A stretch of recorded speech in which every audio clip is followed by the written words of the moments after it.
এক টুকরো তামা থেকে ভয়ঙ্কর বুলেট। কিভাবে হাতে তৈরি হয় এই মারণাস্ত্র? বন্দুকের ট্রিগার চাপতেই মাত্র 1 সেকেন্ডেরও কম সময়ে সাঁই করে বেরিয়ে যায় একটি বুলেট। মুহূর্তের মধ্যেই শেষ হয়ে যেতে পারে একটি প্রাণ। কিন্তু আপনি কি জানেন, চোখের পলকে বেরিয়ে যাওয়া ছোট্ট এই বুলেটটি তৈরি করতে একজন শ্রমিকের ঘন্টার পর ঘন্টা সময় আর হাড় ভাঙা খাটুনি লেগে যায়। আজ আমরা আপনাদের নিয়ে যাব পাকিস্তানের এমন এক কারখানায়, যেখানে বড় বড় মেশিনের চেয়ে মানুষের হাতের জাদুই বেশি চলে।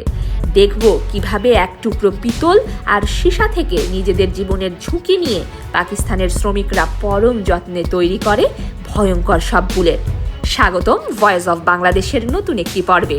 চলুন শুরু করা যাক এই রোমাঞ্চকর যাত্রা। বুলেট তৈরির মূল কাজটা শুরু হয় পিতল বা কপারের লম্বা ধাতব পাত দিয়ে। এই চকচকে পাতগুলোকে প্রথমে একটি পাঞ্চিং মেশিনের নিচে দেওয়া হয়। মেশিনটি প্রচণ্ড চাপে পাত থেকে গোল গোল চাকতি কেটে বের করে নেয়। দেখতে একেবারে সোনার কয়েনের মতো মনে হলেও এই ছোট চাকতিগুলোই পরবর্তীতে বুলেটের বাইরের খোলস বা কেসিং হিসেবে কাজ করে। এরপর এই কয়েনগুলোকে একটি হাইড্রোলিক প্রেস মেশিনে দেওয়া হয়, যা প্রচণ্ড চাপে এগুলোকে গর্ত করে একটি লম্বা কাপের আকার দেয়। কিন্তু বারবার এমন প্রচণ্ড চাপের কারণে ধাতু খুব শক্ত আর ভঙ্গুর হয়ে যায়।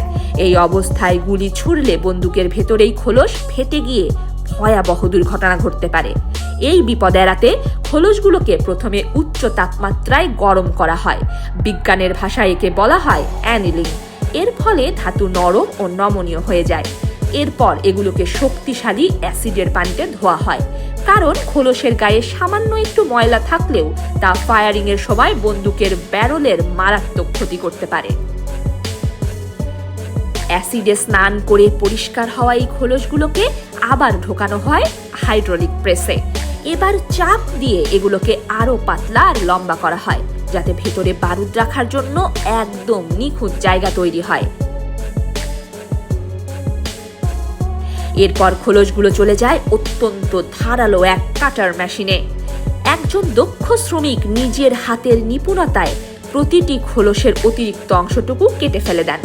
এই পর্যায়ে এসে খোলসগুলোকে দেখতে অনেকটা মানুষের গলায় পড়া মাদুলি বা তাবিজের মতো লাগে।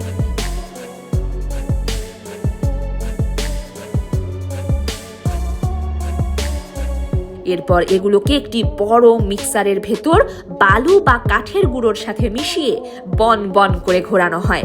এতে ঘষা লেগে খোলসগুলো একদম মসৃণ আর সোনার মতো চকচকে হয়ে ওঠে। এবার খোলসের পেছনের দিকটি তৈরির পালা। একজন শ্রমিক বিশেষ মেশিন ব্যবহার করে খোলসের ঠিক নিচে একটি ছোট্ট গর্ত বা প্রাইমার পকেট তৈরি করেন।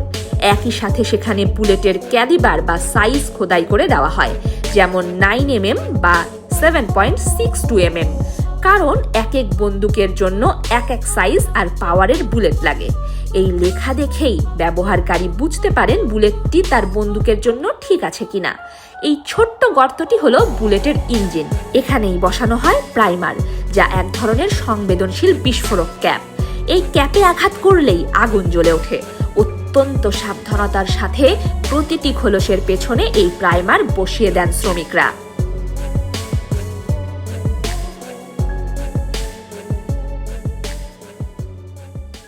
খোলস তো হলো, এবার আসি বুলেটের সামনের সেই প্রাণঘাতী অংশের কথায়, যা মূলত লক্ষ্যবস্তুকে গিয়ে আঘাত হানে। এটি তৈরি হয় ভারী সীসা বা লেড দিয়ে। বড় বড় সীসার পাতকে কেটে প্রথমে চাকতি বানানো হয়। এরপর সেগুলোকে বিশেষ হাইড্রোলিক প্রেসের নিচে দিয়ে চাপ দিয়ে বুলেটের সেই পরিচিত ভয়ঙ্কর মাথার আকৃতি দেওয়া হয়। পিস্তলের 9mm বুলেটের সাইজ একরকম, আবার AK-47 এর মতো হেভি ওয়েট বন্দুকের সাইজ আরেক রকম। এই মাথাগুলো তৈরি হওয়ার পর ডিটারজেন্ট আর অ্যাসিড দিয়ে কয়েক দফায় ধুয়ে কাঠের গুঁড়ো দিয়ে ঘষে একদম চকচকে করা হয়। এবার শুরু হয় সবচেয়ে শ্বাসরুদ্ধকর ধাপ, বারুদ ভরা। আগে থেকে বানিয়ে রাখা পিতলের খোলসগুলোকে ছাঁচে সুন্দর করে সাজানো হয়। এরপর প্রতিটি খোলসে একদম নিখুঁত মাপে সবুজ রঙের গান পাউডার বা বারুদ ভরে দেওয়া হয়। এখানে একটু কম বেশি হওয়ার কোনো সুযোগ নেই। বারুদ ভরার পর সীসার তৈরি সেই বুলেটের মাথাটি খোলসের ওপর বসিয়ে দেওয়া হয়। এরপর একটি হ্যান্ড প্রেসিং মেশিন ব্যবহার করে প্রচণ্ড চাপ দিয়ে মাথাটিকে খোলসের সাথে একদম এয়ারটাইট বা বায়ুরোধী করে আটকে দেওয়া হয়। এই কাজটি যদি ঠিকমতো না হয় তবে ভেতরের বাতাস আর আর্দ্রতা ঢুকে বারুদ নষ্ট হয়ে যেতে পারে, অথবা ফায়ারিং এর সময় বুলেটের মাথাটি ভেতরে ঢুকে বন্দুক ব্লাস্ট হতে পারে। এভাবেই ডজন খানেক শ্রমিকের ঘন্টার পর ঘন্টা হাড় ভাঙা খাটুনি আর চরম সতর্কতার পর তৈরি হয় এক একটি চকচকে মারণাস্ত্র। সামান্য 1 মিলিমিটারের ভুল যেখানে একটি বন্দুককে অকেজো করে দিতে পারে বা মানুষের হাত উড়িয়ে দিতে পারে, সেখানে এই শ্রমিকদের হাতের নিখুঁত কাজ সত্যি প্রশংসার দাবিদার। আর এই বুলেট যখন বন্দুকের চেম্বারে ঢোকে তখন ঠিক কি ঘটে? বন্দুকের ট্রিগার চাপতেই ফায়ারিং পিন সজোরে আঘাত করে বুলেটের পেছনের প্রাইমারে। সেখানে তৈরি হয় আগুনের স্ফুলিঙ্গ। সেই আগুন সেকেন্ডের ভগ্নাংশে জ্বালিয়ে দেয় ভেতরের বারুদকে। আর ভেতরে তৈরি হওয়া সেই প্রচণ্ড গ্যাসের চাপে বুলেটের মাথাটি শব্দের চেয়েও বেশি বেগে ছুটে গিয়ে আঘাত হানে লক্ষ্যে। বন্ধুরা, এক টুকরো পিতল আর সীসা থেকে একটি প্রাণঘাতী বুলেট তৈরি হওয়ার এই দীর্ঘ যাত্রা আপনাদের কেমন লাগলো? ভয়েস অফ বাংলাদেশের আজকের ভিডিওটি যদি আপনাদের ভালো লেগে থাকে তবে একটি লাইক দিয়ে আমাদের উৎসাহিত করবেন। আপনারা ভবিষ্যতে কোন বিষয়ে এমন অজানা গল্প জানতে চান তা কমেন্ট করে আমাদের জানাতে পারেন। ভিডিওটি শেয়ার করুন বন্ধুদের সাথে আর চ্যানেলটি সাবস্ক্রাইব করে বেল আইকনটি বাজিয়ে দিন। সবাই ভালো থাকবেন, সুস্থ থাকবেন। আল্লাহ হাফেজ।